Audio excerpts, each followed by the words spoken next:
Good morning, everybody. Today we got a quick one. It's in a 2000-ish 7.3, and we're doing valve covers and harnesses. So I bought all my Power Stroke stuff from Riff Raff, and they send them because they sell actual motorcraft parts and international parts, and I like them better than the Dorman solutions, in my opinion. Here's the Ford part number for the valve cover gasket. This is just a blank gasket, does not come with a harness, doesn't come with any pigtails. I know with the Dorman kit, it's like a whole set. It gives you the gasket, harness, and a pigtail for the truck side. These don't. They're just blank gaskets. And this one I've already installed the harness in, and this is an international harness. Here's your part number, and the thing will load. Anyway, it says Navistar Incorporated in Lisle, but there you can sort of see it. That way, it's just a lot better, a lot more reliable, in my opinion. If you're gonna spend the money anyway, definitely Ford International parts for this thing. Either all Ford or all International, doesn't really matter. You mix them, everything works the same at least. So here we are. This is my last one. I just gotta pinch these in, and then we also have the CCV vent O-rings in the top of the valve cover, and that thing's leaking a little bit.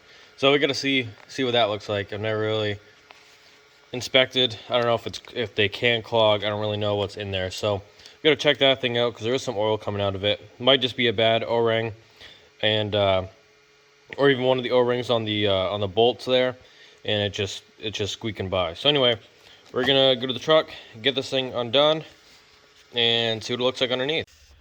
So that's what it looks like under the in the engine bay. What you're gonna do, you gotta take this air filter area off.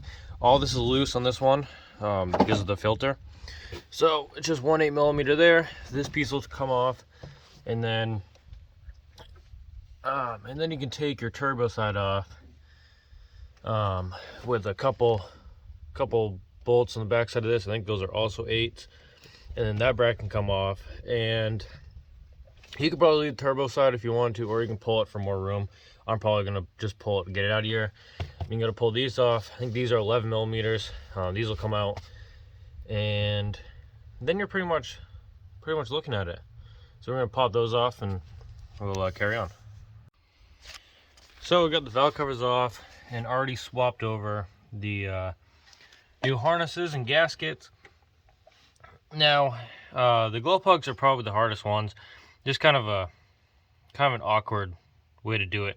It's pretty easy, pretty simple. It just takes a little bit of finesse to do, and could definitely get you pretty irritated if you're trying to rush through it. But what I'm gonna do now is run it and put my computer on it, because he had questions about his injectors before.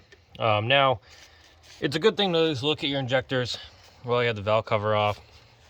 Look at the hole underneath, see how clean everything looks. This engine's pretty good, but you want to check the codes of the injectors. These Super Duty are supposed to have 7 AD codes and 1 AE code.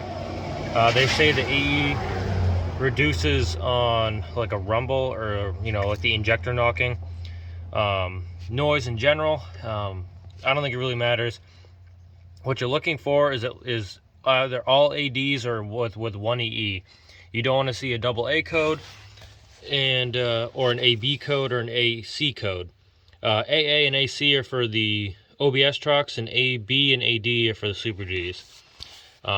ABs put out less fuel, so you definitely want to at least have all your cylinders running the same fuel. This is how you know on a factory or an Alliant injector. Alliant made these injectors for the Internationals. This is where your code's going to be. Generally, this one, they have one that doesn't have anything, has a barcode but no letters. And then on this side, they have an AD in the AE spot, which is back there. Or is it over here, actually? I don't remember. One of the back ones is supposed to have the AE. It doesn't really matter. Or it's supposed to be on number 8, I think. And then this one is a Rosewood injector. Just a factory replacement AD. Rosewood makes a really good injector. So someone was in here before. I am just curious on what that one is. So we're going to put the computer on and see what it's got to say. Everything's all wrapped up, put back together now. He does have a couple cylinder contribution things on the computer, but nothing that imminently needs to change. Just kind of like down the road we'll end up doing, probably switching out a couple injectors, seeing how that goes, and so on and so forth. But until next time, guys, thanks for watching.